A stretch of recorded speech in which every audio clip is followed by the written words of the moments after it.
So, over recent days, I've seen several stories that just really got under my skin, to be honest. I mean, just ticked me off. Stories about things that we were told weren't real suddenly turn out to be real. Stories about so-called conspiracy theories are no longer theories. And yet, in each case, we were told that back in the day, if we were to question or to wonder or to dare to speak about these things, it was tantamount to treason. Well, let's talk about lying liars that lie, all right? Let's talk about a violation of the public trust. And one of the biggest I see right now is what we're seeing come out about the January 6th Commission and the things that were said about January 6th events. So some years ago, let me just back up and say this. Some years ago, I saw a legal case as an attorney through from start to finish. It was a case in which one individual had been wrongfully terminated by his employer, and that employer had made certain promises. But when it all came down to it, those employers chose to, axe the employee rather than have to keep those promises. Well, the case turned on a number of legal theories. There was the legal theory of at-will employment versus contract. There was the legal premise of taking adverse action against somebody because of their military service. There was also the question of whether or not the promises made had induced the former employee to forego other options in his life and whether that meant fraud. I mean, the whole thing was a legal case, but more than that, it was a case that really involved actual betrayal. It was a case in which hopes had been lifted and then dashed, and in which friendships proved to only be surface relationships. And the employee who thought that he was not only an employee but a friend, he was cast aside. Eventually, the employee in that case who had been fired was able to prevail, literally prevail. A simple mediation resulted in him receiving some things due to him by agreement without having to go any further and not have to go to a jury. So in that situation, what did it? What was it that was it the overwhelming evidence that lent to the validity of the claims? Was it that the lawyers had such amazing reputations for courtroom prowess? Or could it be the judge was known to favor employment law victims? Nah, the answer is no to all of the above.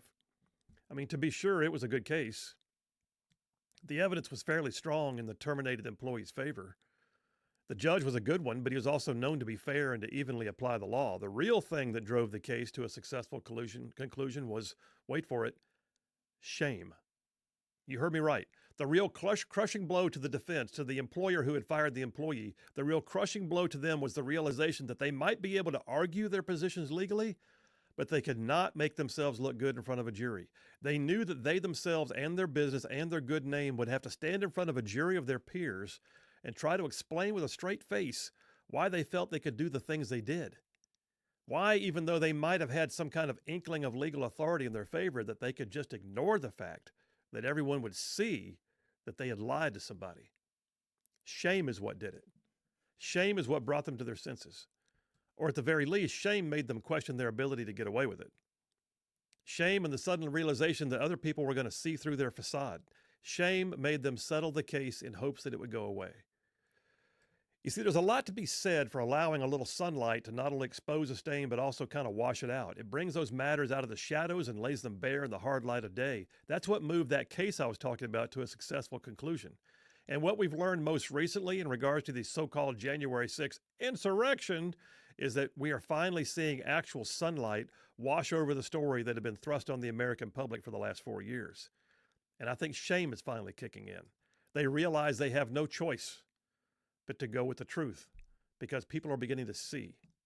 So in case you haven't heard, let me back up and fill in the blanks for you. You may recall this earlier last year on Monday night, March 6, 2023, 2 years and 2 months to the day after the events of January 6th, Tucker Carlson got the first installment of an expose on an unredacted surveillance video from the Capitol that day. Remember that? Upon taking office and assuming GOP control of the Congress, Speaker Kevin McCarthy, he kept his word, and he released all 41,000 hours of surveillance video that had previously been kept under wraps. Y'all, many portions of the unredacted video that completely destroyed the narrative that had been foisted on us by the U.S. Powers that be in D.C. for the past 2 years prior to that. So completely destroyed the narrative that I can't help but wonder if the leaders of the House January 6th Commission might not possibly be experiencing some degree of shame today, maybe? Shame at being caught? But look, we know now, add to the fray, as of last night, that the FBI's own Inspector General has now announced that the FBI had nearly 36 paid informants working the crowd at the January 6th events at the Capitol. Really? Yes. Multiple of those paid FBI informants actually entered the Capitol with the crowd, and yet none of those informants have ever been charged with anything.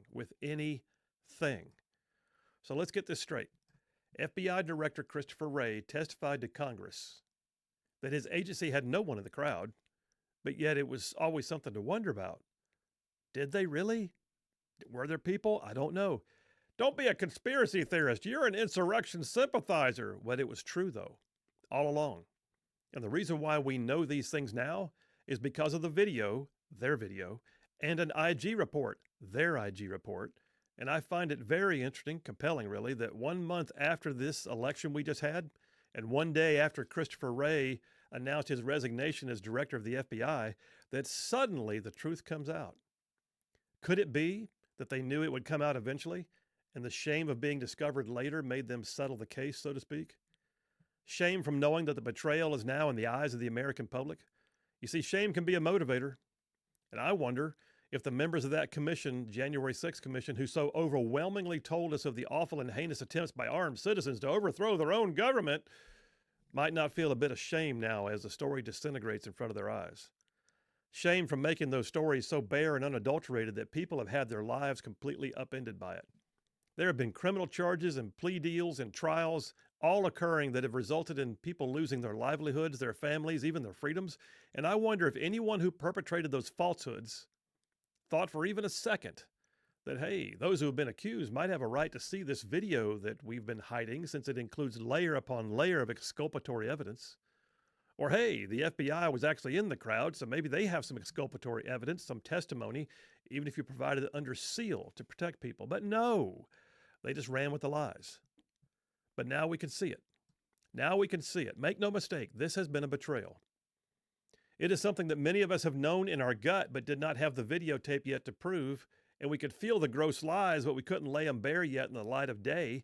We felt like the FBI was in the mix that day, and now we know they really were. And the lies were levied for purely partisan political reasons.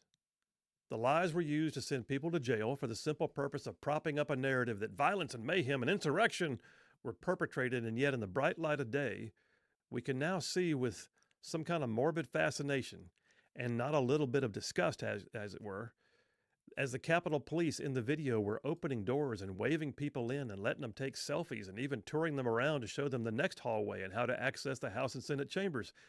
And we know the FBI knew enough, saw enough, and perhaps even participated enough to have dozens of its own paid informants already in the crowd before it started, saying and doing and reporting God knows what. Look, I'm not going to pull punches. We have been lied to again and again on this topic, again and again and again. People who were elected or appointed to defend the public trust, they chose to violate that trust again and again and again. And I'm curious how long it's going to take before the civil lawsuits and the criminal appeals actually begin. Time and effort in court because the light of day has exposed an entirely different narrative. A narrative that brings a new and different version of events to the forefront. A new narrative that should elicit some feelings of outright shame among the chattering class and the left-wing demagogues who told us that they had our back. It's betrayal. And there should be consequences. And I hope that there are. Because what we have right now are a bunch of gross lies and videotape. And hopefully, a pound of shame. Because lying liars have lied. And it needs to be dealt with. And that's a wrap for the Rightside Way.